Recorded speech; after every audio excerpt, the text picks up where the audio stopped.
Thank you for watching the 7 Minutes with Q podcast. I'm your host, Q. Today on the show, we have the amazingly talented and successful actor and recording artist, Justin P. Slaughter. Welcome to the show, my brother. Hey, what's going on? Thanks for having me. No problem. Talk to us about, your journey as a successful actor. What were some important milestones for you? Man, and even with acting, it's still a journey. Like no matter how famous you get, no matter how big of a role you get, it's gonna always be a journey. One of my biggest milestones, I worked on Godzilla King of the Monsters. Yeah, I started off as a double for Kenneth Israel in Godzilla King of the Monsters, and I had a heart conversation with Kyle Chandler. Now, we filmed this during Hurricane Harvey. This was around the time when curfew was set. Everything was hell. In Houston? So, where was this at? This was in Norcross, Georgia, at the OFS building. This is where they do all the blue screen and all that stuff and everything. And I had this heart-to-heart conversation with Kyle Chandler. And man, like somebody in this caliber, he didn't see me as just a person with a small role. He just saw me as from man to man. And, he gave me the most solid advice that, I still hold dear to my heart to keep moving forward. He told me, don't be like these young actors and actresses, they feel really entitled. Once you get to this spot, stay humble, stay hungry, don't get complacent. Once you get here, what can you do now from this point on to be a better actor?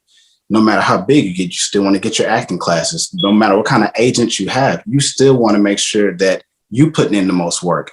You have to tell your agents and managers that you have to outwork me. You have to be the hardest working person in that room every time. And it's going to always be a journey. And when he told me all those words, man, like it just stayed locked in right here the whole entire time. So I want to talk some about the artistic side and auditions and, you got the part, now it's on set. Can you talk about preparation for the two different situations? What that's like, what you've experienced? Man, preparations, it could go anywhere from, changing your physical appearance from, working out or losing weight, gaining weight, putting on muscle. I did one film, I had to put on 200 pounds of muscle. The movie I did, 90 Feet from Home. And then working with Shawn Michaels and Dean Cain, Eric Roberts. Heartbreak Kid, man, that's sweet chin music. So it's like, I wanted to make sure that I look good. But yeah, man. So it's like I didn't want to be that one actor. He act really good, but he looked kind of small being next to Shawn Michaels. So I had to put on some weight for that role. Now, for this horror film that I've recently just did called The Clearing. Now that was more psychological, and that can be very taxing for something that a lot of people don't know. You have to mentally put yourself in that situation. You have to create the character. How does this character think? How does he eat? How does he drink? What kind of music he listens to? How does he dress? You do a full-on character analysis, and it's like you have to become that character on film. What would you say to those who are aspiring actors, actresses? Or what would you tell them that they should know that they may not know? That they may not get from, their everyday sort of experiences? There's a few. One thing for sure, on a professional side, understand what an NDA means, a non-disclosure agreement. Once you book this gig, you don't want to go tell Facebook, Instagram that you about to be working with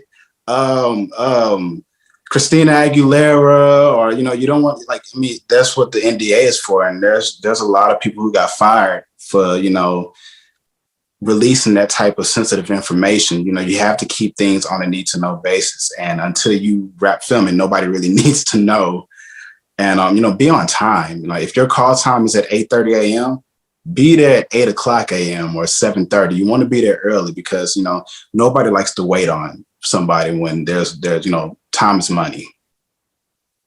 What do you say to people who are like, jack of all trades is not cool anymore? You need to focus on one thing. What do you say to that?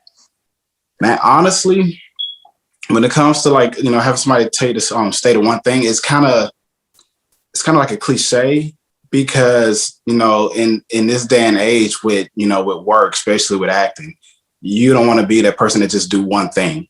So if you're limited to just one thing, you're not really going to stand out from the rest of the crowd. Like everybody's doing personal training, or everybody's doing modeling, everybody's rapping, everybody doing that one thing. But if you have somebody that's like, man, this dude got a physique, he's his own coach, he's doing this, he's doing that, and he's proficient with it too. It's like, I mean, you kind of get hard headed with what people tell you just to stick with one thing. They want to put you inside of a box. Focusing more on your career, your background, and so forth. I want to talk about your music. Oh, You got, Your Body and Crazy. Talk to us about yeah. producing those. Oh man, like I like dancing. I've always loved dancing, and you know, when it came to music, I didn't want to. Again, I didn't want to be labeled. I didn't want to fall in that box of like being like another R&B singer or another pop singer. I didn't want to be classified. I didn't want to be looked at. Oh, he's trying to be like such and such, or he's trying to be like this person. I didn't want to be none of that. So, you know, when I came out with Old Movie Body, though it's a upbeat pop EDM electronic track, the storyline of it has some rhythm and blues to it. You know, the guy trying to get the girl and everything. Thank you so much, my brother, for Oh joining man, thanks for having me. on the show. Thanks for having me. No problem. If these stories resonate with you, subscribe, like, reshare, turn on the notifications, leave a comment, show some love. Remember, we want to grow independent of the big labels and platforms. We out. Absolutely.